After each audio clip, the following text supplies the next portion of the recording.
G'day all, it's Colin from PC TLC and thanks for joining me. Today I'm just going to have a quick look at what I'm doing with creating my own ISO. I've done this before. This time it's a bit different, it's KDE, so as you can see I've got the EzArcher KDE here. So let's fire up that box there. I'm no longer going to chat while I'm firing up VirtualBox because I believe that's what's causing little audio glitches. So hopefully it's just the VM. I haven't sort of worked out whether that's it, but I believe that every time I start that up and I'm talking, there's a glitch in the audio. So this is my EzArcher KDE, and the reason why I'm using the KDE is because I'm using all the running config files to move them over to the ISO that I'm actually spinning up. So if we have a look under documents and home and the KDE template, and that's the one there. Now I think I've already spun one up. Let's have a look. Should be an out folder. There it is there. Still trying to get used to these new glasses. I'm going to delete that one. That'll be a different name, no doubt. It's what's the date? 230916. So that should delete that. And there we go. So make a bit more space on the VM. Now I had some Ubuntu and Solus desktops running on this VM. On this VirtualBox, but I had to delete them all because I've run out of room because of these snapshots. So I don't want to get rid of this because I'm actually sorting out my ISO on this one. So I'm going to have to work out another way of doing that. My VM is actually running, let's have a look. If we lift this up, the VM's running on this enclosure here. If you see that, that's the enclosure. I've got another enclosure here, and I'm not sure whether to put my, it's another enclosure, and I was thinking about, I'll put that back. I was thinking about putting this 2 terabyte as with all my files and copying them from the 1 terabyte that's on there, and maybe putting that in the enclosure. Now Zeb was talking about these enclosures get hot, but this one that's currently in there running the VM, it's rarely got really hot to the touch at all, so I'm happy about that. And then I've got the 500 gig, so I'm thinking about leaving this GNOME desktop Arch Linux and maybe putting the KDE Arch Linux on the 500 gig. I'm not sure what configuration I want to go with yet. I'm still thinking about that. But anyway, let's do a quick update. So what we'll do is we'll use my YAD forms that I've got, the Arch utility, and we'll do a quick Arch update. Just put in my password, and there'll probably be some updates for this for sure, and there's some updates, so we'll do those and then we'll come back. So the updates are installing or upgrading, probably close to finishing, I'd say. So that's it. As you've seen, the update completed and then it closed. That's how it works when you're running something through a YAD form. It doesn't hang around, just closes. So that's it for that. I'm going to restart the VM and then we'll come back. So we'll log back into the VM. So here we are back in the VM. Let's just go back to our template, open that up. And I just want to double check that I've got that the out one is gone and we haven't taken up a lot of space there, so that's all good. I've got everything I think I need in the template Etsy Skell. Got my YAD PC TLC plus all the local stuff, local share, all that stuff there, and my configs and my Mozilla. So I won't have to log into YouTube when with PC TLC. It should be following all the logins that I've got going with this system here, possibly. But I haven't actually copied the configs over you know, for a little while. I'm not going to worry too much about that. So this is all built already. I did make changes, which eznix says you can do. So I have made some changes in the Etsy Calamari's branding under the EzArcher. I put my logo there when installing, and a different wallpaper and a different slide. Just little things like that, just to give it my own little special touch. And that's pretty much it. I've added some probably wallpapers and stuff in the user share backgrounds, the SDDM, which you've seen the login screen there, and icons. No, I didn't change any icons. So the icon should follow over. I think I've changed that. That's all in the configs. I think works for KDE.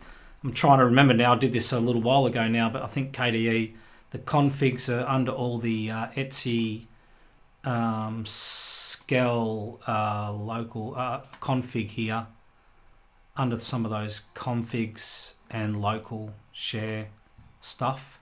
So that's all the stuff that will follow over, except for the wallpaper, which I don't know how to do. So what we're going to do now is we're going to open up a terminal here. We're going to go for our previous commands, su, and put in a password. So open that up as root, then up arrow to some of my previous commands, to the, we've got to go to the, where is it? Oh, it hasn't come up yet. Got to go to the template itself, the home of the template. Where is that? There it is. Okay, and then we can go to steps.sh.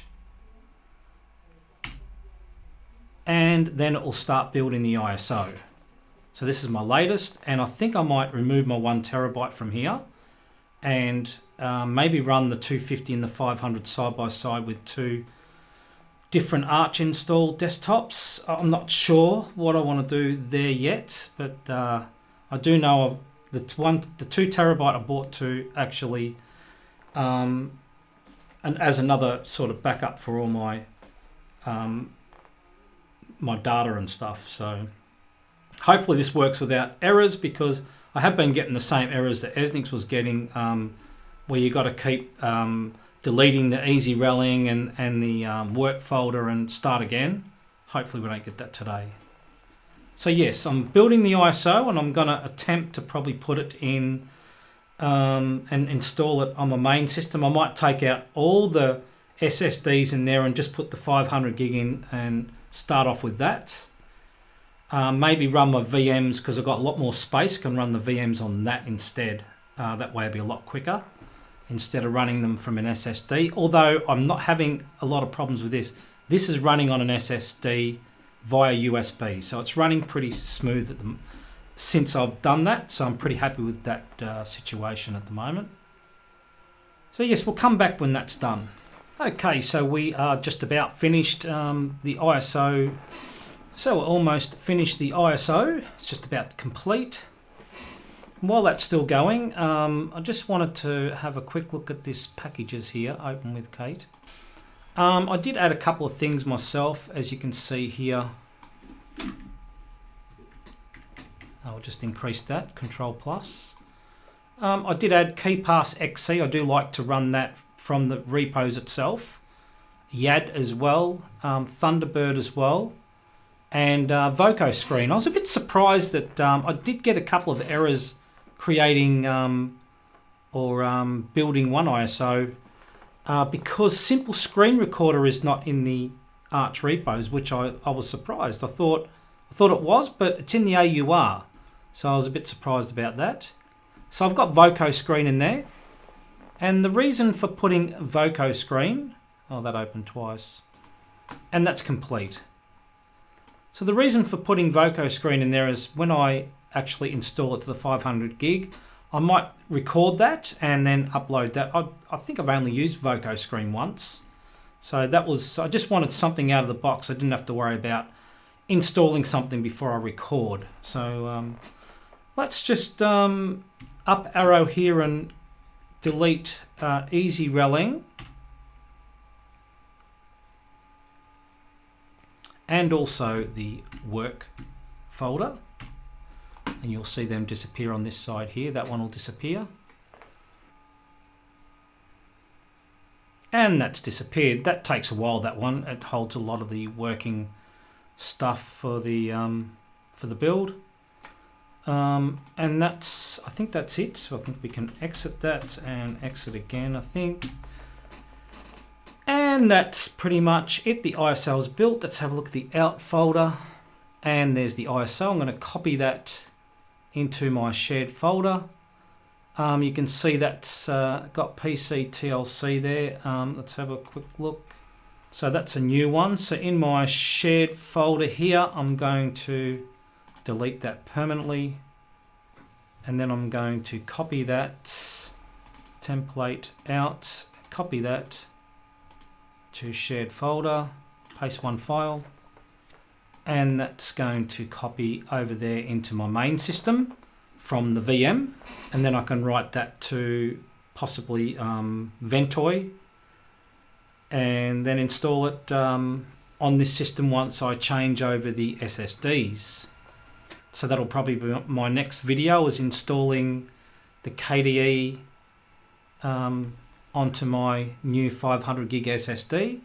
I'm not sure if I want to stick with this. I still want to run Cinnamon.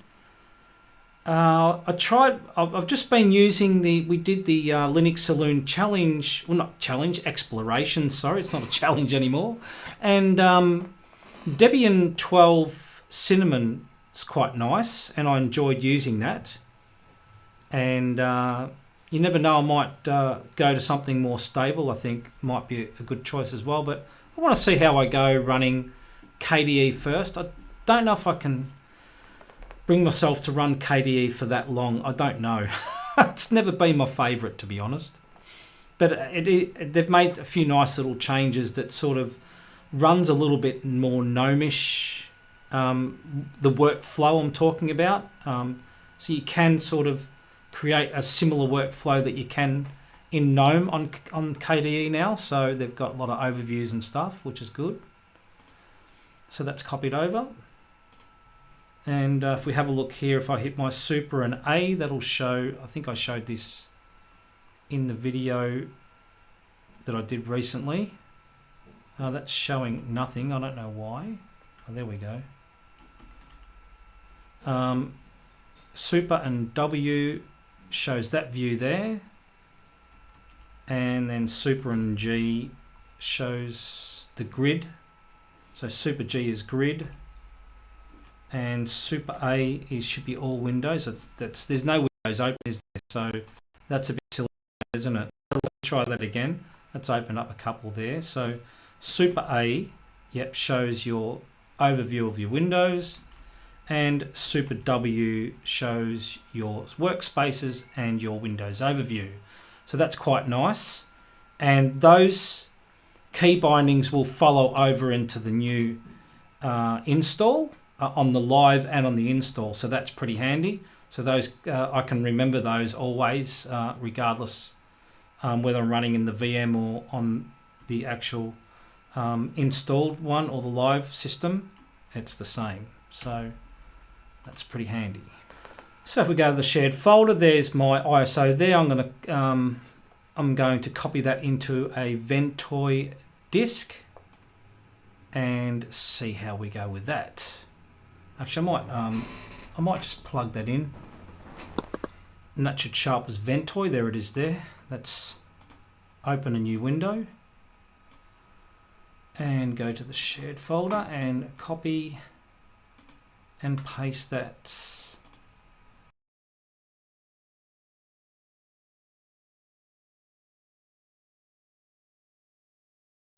So that's it for the ISO. That's all built. I'm going to do a quick video at some time in the near future on installing that ISO.